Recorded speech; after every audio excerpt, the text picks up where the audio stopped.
요한복음 5장 1절에서 15절 말씀입니다. 앞에 화면에 나오는데 저와 여러분이 한 절씩 교독해서 한번 읽어 보겠습니다. 그 후에 유대인의 명절이 되어 예수께서 예루살렘에 올라가시니라.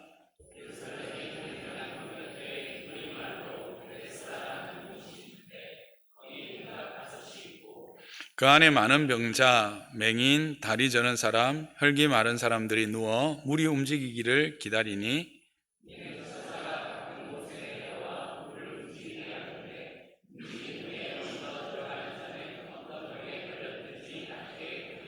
거기서 38해 된 병자가 있더라.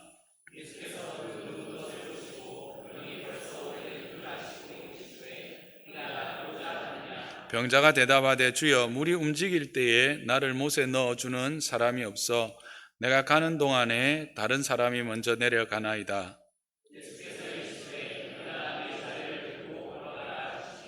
그 사람이 곧 나와서 자리를 들고 걸어가니라. 이날은 안식일이니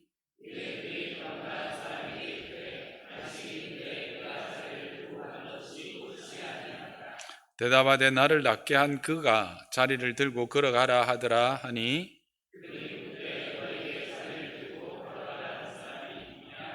고침을 받은 사람은 그가 누구인지를 알지 못하니 이는 거기 사람이 많음으로 예수께서 이미 피하셨음이라.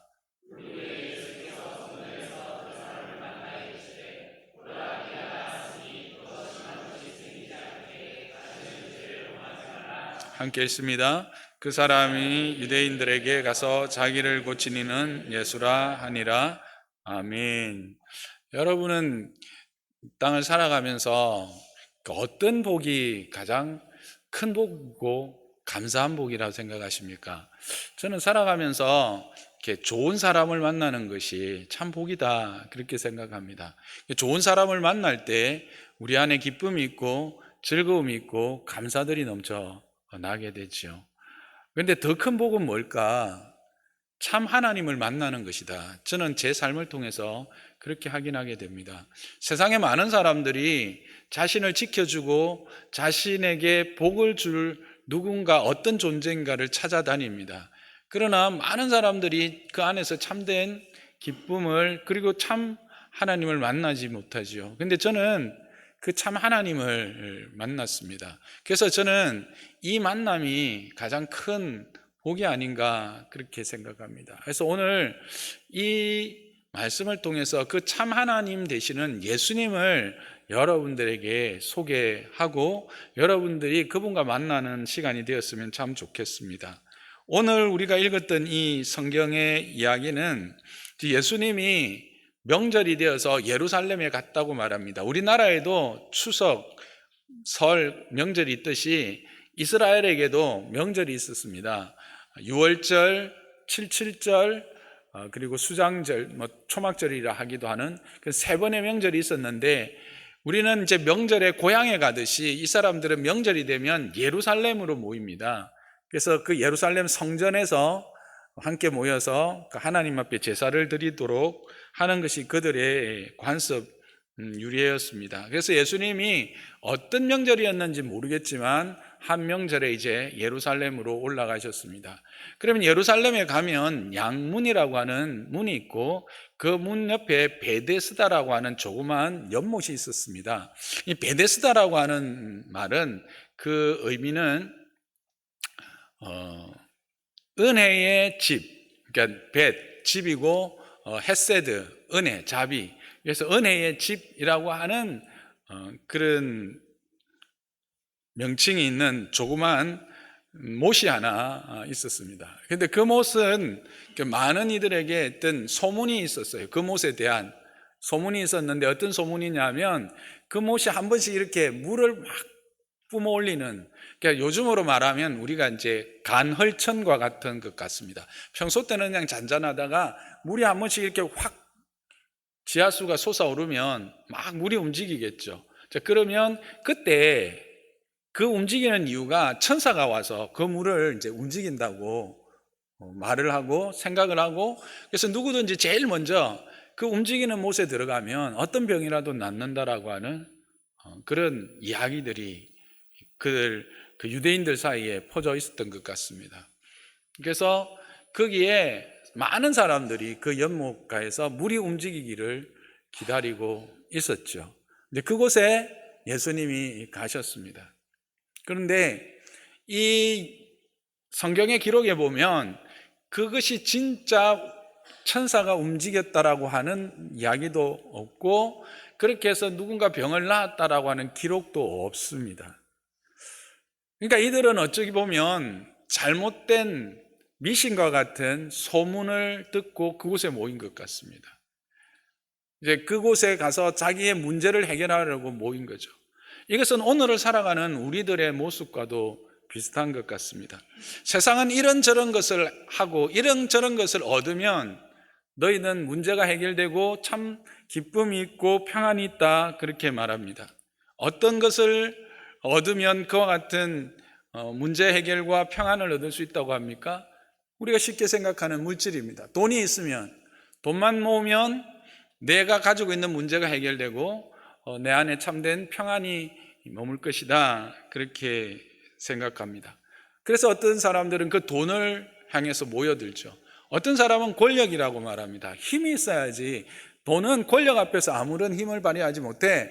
힘이, 권력이 있어야 모든 문제들이 해결돼. 이것은 개인의 문제뿐만 아니라 사회의 문제도 국가의 문제도 해결할 수 있는 것이 권력이야. 그래서 사람들은 이 권력이라고 하는 그 연못 사이로 많이 모여들죠. 또 어떤 이는 지식, 참된 지식이 사회를 변화시키고 새롭게 하는 것이다. 그렇게 해서 그 지식을 얻고 내가 어떤 학위를 따서 어떤 경지에 내가 이른다면 나는 내가 가진 문제들, 또 내 주변의 문제들을 해결할 수 있을 것이다. 그렇게 해서 그쪽으로 모여듭니다. 그런데 여러분, 그렇게 해서 돈을 모으고, 그렇게 해서 권력을 잡고, 그렇게 해서 지식을 쌓고 학위를 받는다고 참 문제들이, 모든 문제들이 다 해결이 될까요? 그리고 그 자신 안에 있는 공허함과 갈등들, 아픔들을 치유할 수 있을까요? 없습니다. 실제로 우리가 이렇게 많은 분들이 오셨지만 다 건강하게 보이세요. 근데 겉으로는 건강하지만 우리 속사람 다 아픔이 있고 뭔가 상처가 있고 또 나름대로 원한 같은 것도 있고 이런저런 해결되지 않는 관계 안에서의 그런 갈등들, 그 문제들을 안고 있잖아요. 그 문제들을 안고 있는 우리들, 그래서 세상은 이런저런 우리가 앞에서 말했던 것들을 통해서 해결할 것이라고 생각했고, 어쩌면 그런 거를 또 기대하고 이 자리에 오신 분들도 계실 거예요. 아이고, 요즘 애들 집이 어렵다는데 내가 혹시 교회 가고 기도라도 하면 내 자식들의 또 앞길이 해결되지 않을까, 그런 소원을 가지고 오신 분들도 없지 않아 계실 거예요. 그런데 그렇게 해서 근본적인 문제는 해결되지 않는다는 겁니다. 앞에 우리가 간증을 들었던 집사님이 기도를 했더니 아이는 낳았지만 자기 안에 있는 근본적인 갈증의 문제는 해결받지 못했다고 분명히 이야기를 하지요. 그래서 예수님이 그곳에 가신 것입니다. 그렇게 잘못된 소문에 휩쓸려서 시간을 보내고 있는 사람들에게 그것으로 너희들의 문제가, 너희들의 병이 해결되지 않는다라고 하는 것을 분명히 보여주시기 위해서 예수님이 그곳에 가신 것이죠. 그리고 그곳에 38년 된 병자에게 눈이 머뭅니다. 38년 된 병자를 왜 택하셨을까? 제 생각에는 가장 오래됐지 않느냐, 안 그렇겠어요? 그곳에서 38년 동안 있었는지 아니면 38년 된 병자인지 온지 얼마 안 됐는지는 모르겠어요. 하여튼 이 병을 앓은 지는 38년이고 오랫동안 그곳에 머물러 있었던 것은 사실인 것 같습니다. 예수님이 가장 아마 힘들어하고 고통하는 사람을 택하셨던 것 같습니다. 그래서 예수님이 그에게 가셨죠. 그리고 그 병자에게 이렇게 말합니다. 네가 낫고자 하느냐? 근데 이 말씀을 조금은 생뚱맞은 말씀처럼 들립니다. 왜 그렇습니까? 아니 38년 동안 아파서 누워있는 거 보면 모릅니까? 내가 지금 여기에 지금 하루 이틀 누워 있습니까? 38년 동안 이렇게 고생하고 있는데 뭐 낫고자 하느냐? 그 뭐 물어나 마나 한 말을 왜 묻습니까? 이렇게 반문할 수도 있습니다. 근데 왜 그러면 그렇게 충분히 반문할 수 있는 그 말씀을 예수님은 그렇게 힘들어하고 어려워하는 병자에게 말씀하셨을까요? 그것은 바로 자기 자신이 어떤 존재인지를 알리고 싶은 것입니다. 자기 자신이 정말 너가 포기하고 더 이상 소망이 없지 않은 그 상태에 있는 너에게 너의 그 문제를 너가 원하는 그 낫기를 원하는 그것을 해결해 줄 수 있는 사람이 나다라고 말해주고, 그러므로 그래도 지금까지 어느 순간 자기를 떠났던 많은 사람, 아무도 자기 곁에 없는데 그 누군가로부터 다시 내가 나을 수도 있겠구나, 나도 나을 수 있겠구나라고 하는 기대를 가지게 하는 그런 소망을 주시기 위한 의도가 아니었나 저는 생각을 합니다. 그렇게 예수님이 말씀하시자 이 사람이 반응을 합니다. 어떻게 반응을 합니까? 주여. 물론 이 주여라고 하는 것은 그냥 호칭입니다. 조금 높인 말이라고 생각하면 됩니다. 물이 움직일 때 나를 그 못에 넣어줄 사람이 없어 내가 가는 동안 다른 사람이 먼저 내려갑니다. 그렇게 이야기합니다. 이 사람은 주위에 아무도 없다는 것입니다. 그리고 그래서 다른 사람들이 먼저 들어가게 된다라고 하는 하소연을 하고 있는 거죠. 이 하소연 또한 이 사람이 어쩌면 그 내가 낫고자 하느냐 하는 말에 대해서 소망을 가진 거죠. 내가 지금 이때까지 나도 가족이 있었고 나의 주위에서 나를 도우려고 하는 사람들이 있었지만 내가 병이 오래다 보니까 나를 다 떠났습니다. 실제로 그렇습니다. 옛말에 긴 병에 효자 없다고 그렇습니다. 1년 견딜 수 있는 사람 요즘 별로 없습니다. 6개월 견디면 정말 효자일 것 같습니다. 제 생각에. 여기 효자들이 많으시겠지만. 그런데 이제 아무도 없다는 겁니다. 그런데 당신이 나를 낫게 해주시겠다고요? 당신이 나를 저 연못이 움직일 때 그곳으로 옮겨서 내가 제일 먼저 들어가게 해주겠다고요? 그런 어떤 소망의 또 다른 표현이지요. 그래서 이 사람은 지금 예수님을 통해서 기대한 것이 무엇입니까? 사람으로서의 기대입니다. 자신을 그 연못이 동할 때 넣어줄 한 사람으로 생각했고 그런 기대를 표출했죠. 그런데 예수님이 대뜸 이런 말을 합니다. 일어나 내 자리를 들고 가라. 너무 멀리 간 것 같다는 생각이 들지 않습니까? 예수님이 일어나 내 자리를 들고 가라 합니다. 이 말은 뭘까요? 너를 옮겨줄 그 사람의 도움을 구했지만 나는 너의 근본적인 문제를 해결해 줄 수 있는 사람이야 라고 하는 것을 말씀하신 겁니다. 그러자 진짜 이 병자가 일어났습니다.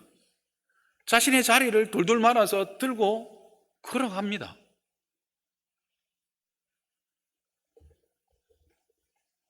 이게 얼마나 놀라운 일입니까? 엄청난 일이죠. 예수님이 찾아오시고 예수님이 만나주시면 이렇게 삶이 극적으로 변하는 것입니다. 우리는 때로 교회를 오고 예수님에게 오면 인간적인 도움 정도, 내가 사람을 통해서 도움을 받는 그 정도를 기대하고 오시는 분들이 많습니다.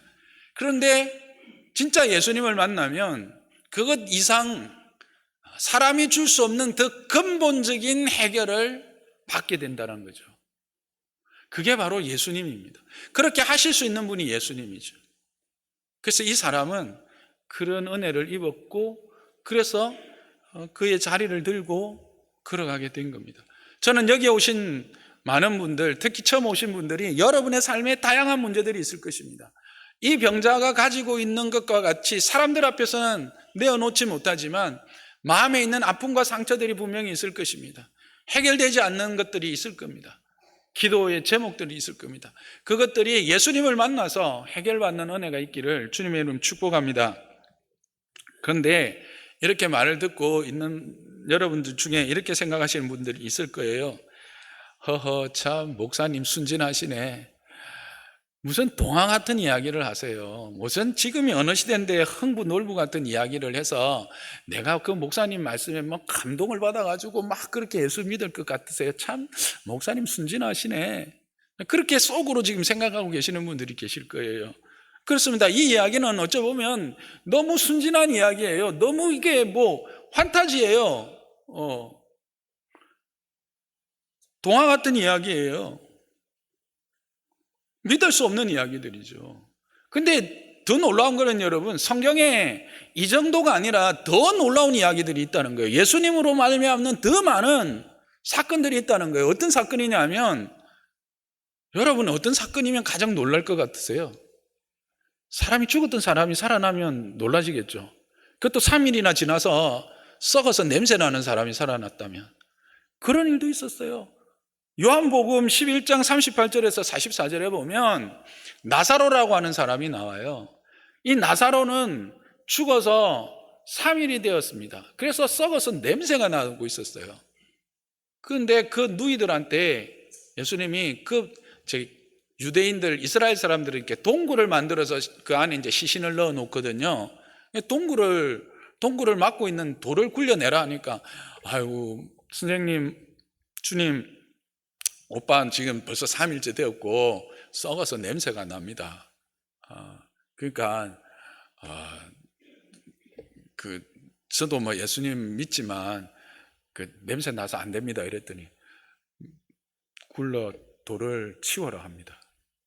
그래서 예수님이 거기 대고 나사로야 나오너라 했는데 나사로가 붕대를 칭칭 감고 있는 채로 걸어 나오는 겁니다. 그냥 예수님하고 한두 사람이 있었던 게 아니에요. 그 나사로가 죽었다라는 소식을 듣고 그 동네 많은 사람들이 조문하러 온 거예요, 우리말로 하면. 그래서 예수님이 무덤으로 가니까 다 쫄쫄쫄쫄 따라와서 그 주변에 많이 있었어요. 근데 예수님이 이렇게 사람을 살린 일이 한 번만이 기록되어 있는 게 아니에요. 야이로가라고 하는 회당장의 딸도 살린 적이 있어요. 뿐만 아니라 여러분, 사람이 무리를 걸어갈 수 있을까요? 무리를 걸어가시네요. 자연 법칙을 초월하세요. 그리고요, 바람이 막 불고요, 파도가 쳐가지고 막 배에 같이 타고 있던 제자들이 막 두려워하는데 예수님이 야, 왜 두려워하냐? 바람아 잔잔해 하니까 순간적으로 바람이 잔잔해지네요. 파도가 그냥 잔잔해지네요. 여러분, 이게 믿겨지나요? 믿고 여기 앉아있는 사람들은 도대체 뭐예요? 그죠? 저 같은 사람은 도대체 뭐예요? 에? 사람들이 한 5천 명이 모였는데요. 여자 빼고 남자들만.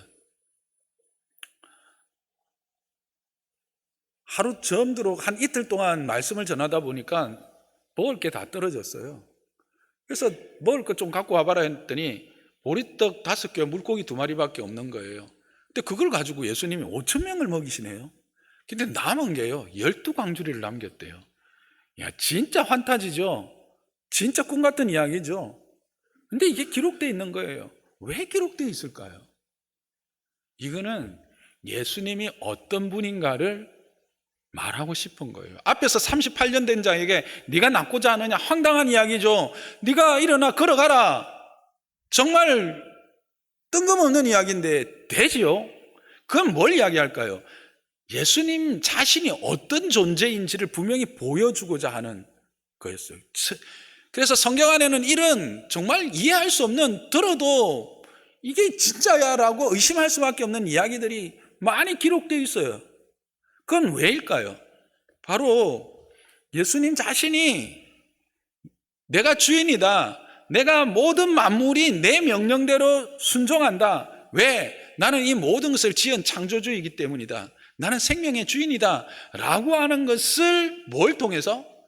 자신의 말을 통해서 또 일어나는 일들을 통해서 증명해 보여진 것이죠. 그리고 예수님은 자기 자신에 대해서 제자들에게 이렇게 3번 이야기하십니다. 마가복음 8장 31절과 9장 31절, 10장 32절과 34절에 있는 내용인데 그 내용은 한마디로 이겁니다. 예수님이 마지막으로 예루살렘에 올라가는 여정에서 하신 말씀인데, 예수님은 3년 동안 제자들하고 같이 있었거든요.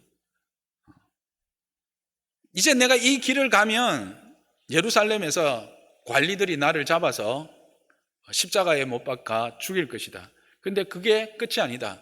3일 만에 다시 살아난다. 한 번 이야기 아니에요. 2번 이야기 아니에요. 3번이나 이야기하십니다. 어떻게 됐을까요?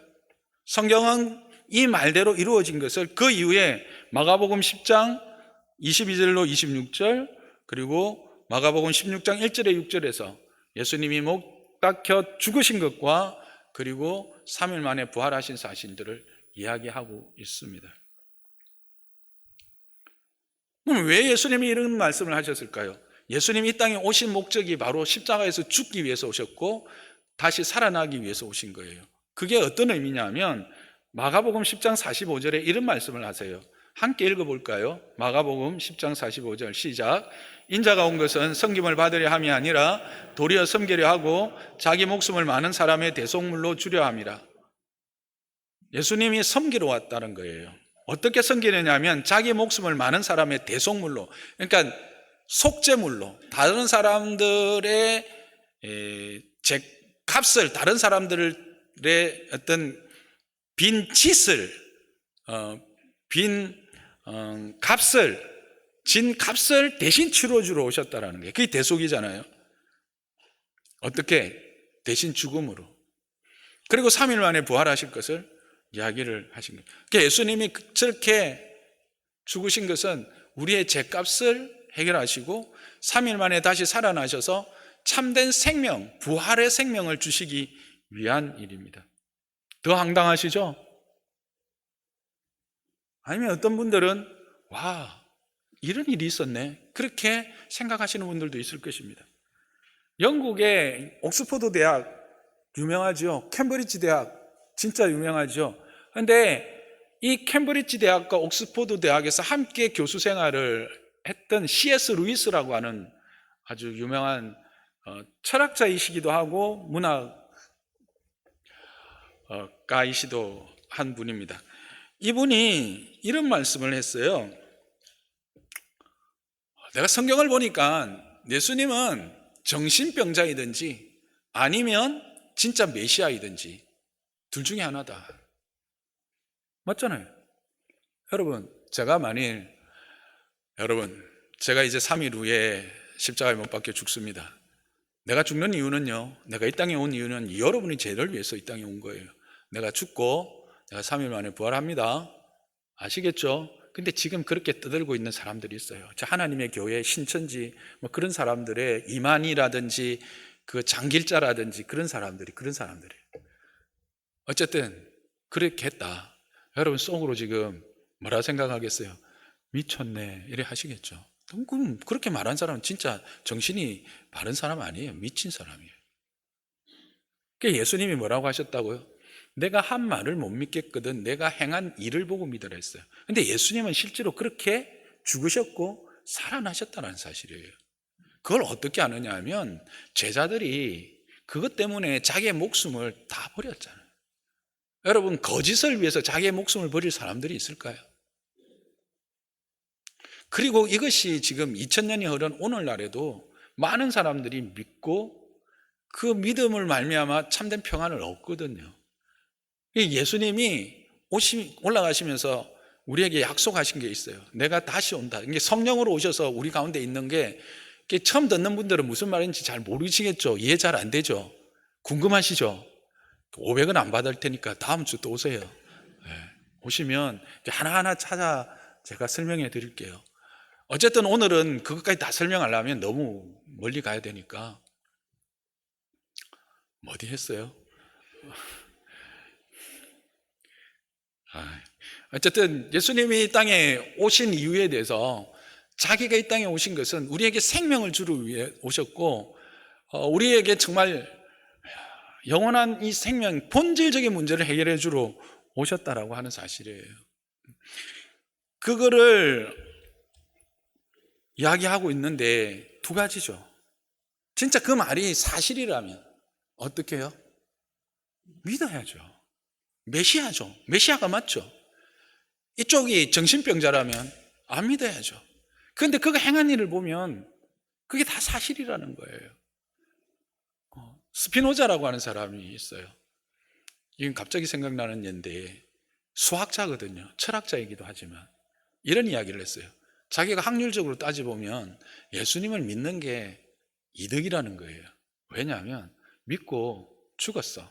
죽었는데 예수님이 메시아가 아니었어. 그리고 아무 일 안 일어나. 그러면 뭐예요? 본전. 근데 믿고 죽었는데 예수님이 진짜 구세주였어. 그러면 뭐예요? 횡재. 그러니까 확률적으로 따져도 스피노자가 그런 이야기 했던 게 방금 생각이 나네요. 근데 이거는 저는 그냥 우스갯소리라 생각을 하지만 어쨌든 여러분, 그것을 어디다 기록했냐면 이 성경에 기록하고 있어요. 이 성경이 한권처럼 보이지만 이게 66권으로 되어 있습니다. 이게 40여 명의 저자들이 1600년에 걸쳐서 기록한 거예요. 그러면 처음 사람이 1600년 전에 기록했고 마지막 요한계시록이라 하는 성경은 1600년 후에 기록한 거예요.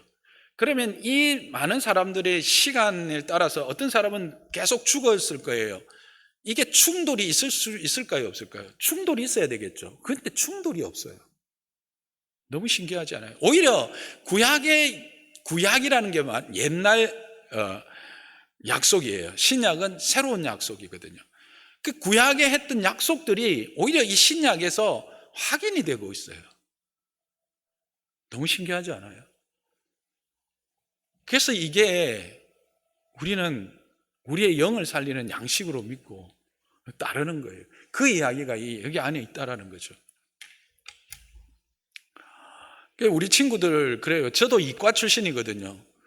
저도 이과생이라서 친구들 다 이과생일 거 아니에요. 야, 니는 과학을 한다는 친구가 그걸 어떻게 믿냐? 황당한 이야기 아니야. 아니 죽은 사람이 살아난다고? 아니 네가 중력이 있는데 네가 그 물이 표면 장력이 얼마나 돼서 그 사람이 몸무게가 얼마인데 이러면서 막 아는 체 하면서 막 이야기합니다. 그게 어떻게 믿어지냐? 그게 경험되어지나? 경험으로 그게 받아들여지니? 그렇게 말합니다. 그래서 그럽니다, 저는. 그래, 난 그래서 믿는다. 내가 알고 있는 지식으로 설명되고 해석되어서 내가 경험으로 그것이 충족되어지면 난 예수를 나의 구주로 안 믿겠다. 그냥 조금 위대한 어떤 혁명가 정도로 믿겠다. 그런데 그분은 내가 생각하건 지식의 그 모든 세상의 지식을 다 동원해도 해석할 수 없는 어떤 누구도 경험해보지 못했던 모든 사람들이 아무도 가지 못했던 그 엄청난 것들을 말씀해 줬고 그걸 이루어내시고 약속하신 분이다. 그래서 나는 그를 구주로 믿는다. 어떤 게 더 설득이 있습니까? 저는 후자라고 생각해요. 그렇지 않아요? 여러분의 지식과 여러분의 경험으로 이해되어지고 설명되어진다면 그렇게 행하는 사람을 굳이 메시아로 구주로 믿을 이유가 뭐 있어요? 내가 하면 되지. 내가 이루면 되지. 내가 증명해내면 되지. 근데 우리의 지식과 우리의 경험으로 어떻게 할 수 없는 존재. 그래서 그분의 약속들이 저는 믿어지는 거예요. 그래서 저는 우리 인생에 있어서 중요한 두 가지 질문이 있어야 된다고 생각합니다. 그건 뭐냐? Jesus, who are you? 예수님, 당신은 누구입니까? 이거는 당신이 어디에서 태어났고 무슨 일을 했고 주소가 어디고 이런 거 아니고 당신은 도대체 어떤 존재이십니까? 어디로부터 왔고 어디로 갔던 분입니까? 당신이 오신 목적이 뭐고 당신이 말하는 것들이 정작 뭡니까? 당신은 도대체 누굽니까? 라고 물어야 돼요. 그리고 who I am, 나는 누군가? 그렇다면 이 땅에 존재하는 나는 누구인가? 나는 어떤 존재인가? 나는 어디로부터 왔고 또 어디로 갈 것인가? 여기서 끝날 것인가? 물어야 돼요. 왜 그럴까요? 성경은 이렇게 이야기합니다. 히브리서 9장 27절입니다. 한 번 죽는 것은 사람에게 정해진 것이요 그 후에는 심판이 있을 것이다 합니다. 앞에 거는 다 동의하죠. 한 번 죽는 것은 사람에게 정하신 것이다. 진시 황제도 안 죽으려고 애를 썼지만 죄송하지만 환갑도 못 넘겼어요. 저보다 어린 나이에 죽었어요. 근데 이게 끝이 아니라는 거예요. 여러분, 옛날에 어른들이 그랬죠. 돌아가셨다. 어딜 갑니까? 가는 데가 있다는 거예요. 그걸 어떻게 안 줄 아세요? 우리는 육신으로만 이루어진 존재가 아니에요. 영과 육이 함께 이루어진 존재예요. 죽음이 뭘까요? 세상이 말하는 죽음은 이 영과 육이 분리되는 겁니다.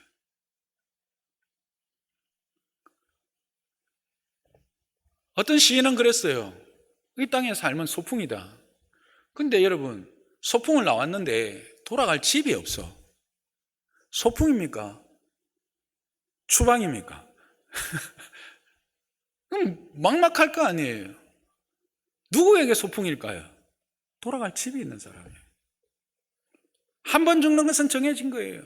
근데 그게 끝이 아니라는 거예요. 그 후에는 심판이 있다라는 거죠. 두 길이 있습니다. 하나는 영생의 길입니다. 하나는 영벌의 길입니다. 그래서 예수님이 이런 말씀을 하십니다. 요한복음 11장 25절에서 26절. 나는 부활이요 생명이 나를 믿는 자는 죽어도 살겠고 무릇 살아서 나를 믿는 자는 영원히 죽지 아니하리라. 나를 믿는 자는 죽어도 살겠고 다시 즉 이 육신과 영혼이 분리되는 죽음을 경험한다 할지라도 다시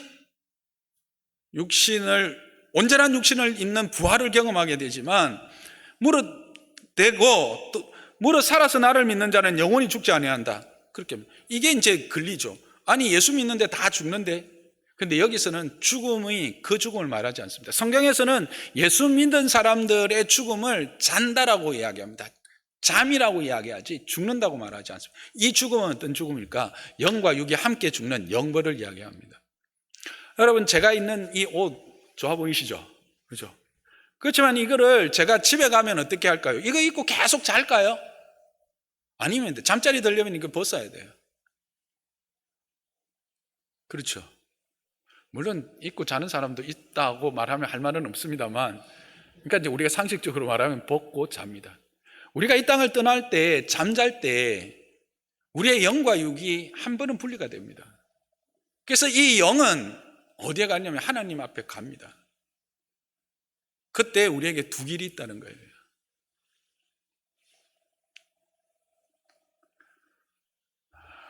여러분은 어느 길에 서기를 원합니까? 저는 여러분을 여기에 초대한 이유는요, 여러분들이 이 영원한 생명을 소유하고 이 예수님으로부터 말미암는 이 생명을 누리게 하기 위해서 여러분을 초대한 겁니다. 여러분의 잔치라고 한 이유는요, 여러분에게 참 생명을 드리고 싶어서 말씀드리고 그것을 여러분에게 소개하고 싶어서 여러분을 여기에 초청한 거예요.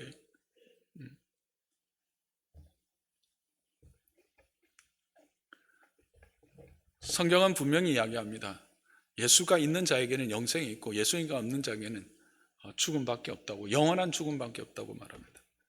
그래서 이 질문을 실제로 많은 사람들이 했습니다. 성경에도 많은 사람들이 했는데요. 여러분들 벤허라고 하는 영화 아시죠? 근데 이게 처음 소설로 나온 거 아시죠? 그 소설의 작가 되는 루 윌리스라고 하는 사람이 동일한 의문을 가졌어요. 예수 부활했다고? 사람을 살렸다고? 이는 있을 수 없는 일이야. 부활이 가능할까? 자료를 찾고 연구를 했어요. 결론은 뭐였을까요?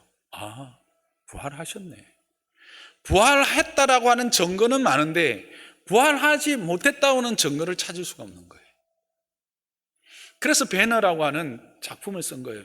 여러분은 배너를 보면서 어떤 메살라라고 하는 이 로마 친구에 대한 복수심과 이런 것들에 대한 이야기로 들으시죠. 그런데 그게 아닙니다. 인간 안에 있는 갈등, 죄로 말미암는 그런 추악한 모습들이 결국에는 맨 마지막 장면 기억하십니까?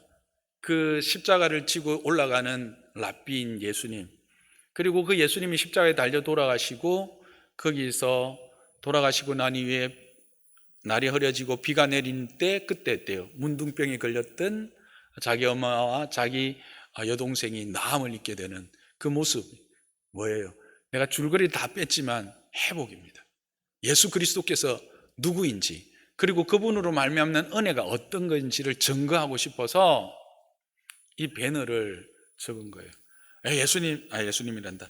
목사님 옛날 이야기 하지 말고, 요즘도 그런 사람이 있어요. 있습니다. 여러분, 임성일이라고 하는 연세대 물리학과 교수님이 계신데요. 이분은 물리학과니까 저는 이제 화학이고 뭐 비슷합니다만, 이분이 예수 안 믿었거든요. 근데 미국에 공부하러 갔다가 예수님 믿었어요. 그래서 처음에 가면 막 이사도 도와주고 이렇게 하고 다니거든요. 처음에 이제 너무 고맙게 잘 다니다가 안 믿어지는 거예요. 예수가 안 믿어져서. 그러니까 교회 안 나가려고 하니까 좀 사람이 그래도 낯짝이 있지. 뭔가 이유가 있어야 될 거 아니에요. 그래가지고 예수가 부활하지 않았다는 걸 내가 증명해낸다면 저 사람들이 나를 더 이상 교회에 오라 말 못할 거야. 그렇게 생각한 거죠. 그래서 찾았어요. 없는 거예요. 아니, 찾으면 찾을수록 예수님이 부활했다라고 하는 증거들만 나오는 거예요. 그래서 두 발 들고 예수 믿었어요. 지금은 연세대 교수 하시면서 교회에서 목회까지 하고 계세요. 개그우먼 조혜련 아시죠? 조혜련이 대단한 분이더라고요. 언어 능력이 대단해요. 일본어, 중국어, 박사학위가 2개까지 있는데요. 이 사람이 남녀 호랑개교라고 하는 그 종교에 빠져 있었더라고요. 그런데 어느 날 순간적으로 성경이 궁금해지기 시작했고, 이 성경을 통해서 예수님을 만났어요. 그리고 그 어머니를 전도했어요. 예수님을 어머니도 믿게 된 거예요. 그랬더니 그 어머니에게 어떤 일이 일어났을까요? 오늘 우리 성경에서 읽었던 이 38년 된 병자처럼 휠체어를 버리고 걷고 춤추는 일이 일어난 거예요. 여러분, 그분은 이 소변줄을 끼고 휠체어 타고 다녔던 분이었거든요. 근데 제 이야기 오래 하면 안 되니까 동영상 찾아보세요. 그 딸이 갑자기 아침에 나와가지고 엄마가 막 뛰고 막 이렇게 막 걷는 모습을 신기해가지고 막 촬영한 영상이 그대로 있어요. 이게 뭡니까? 예수님이 하신 말씀이 내 말을 못 믿거든 일어나는 현상을 보고 믿으라는 거예요. 오늘날에도 동일하게 하나님은 긍휼히 여기실 자를 긍휼히 여기시고 은혜 베푸실 자를 은혜 베푸시고 하나님을 만나기를 원하는 자를 만나 주시는 것을 여러분 믿으시기 바랍니다. 그걸 여러분들에게 말씀해 드리고 싶었던 거예요. 근본적인 문제는 뭘까요?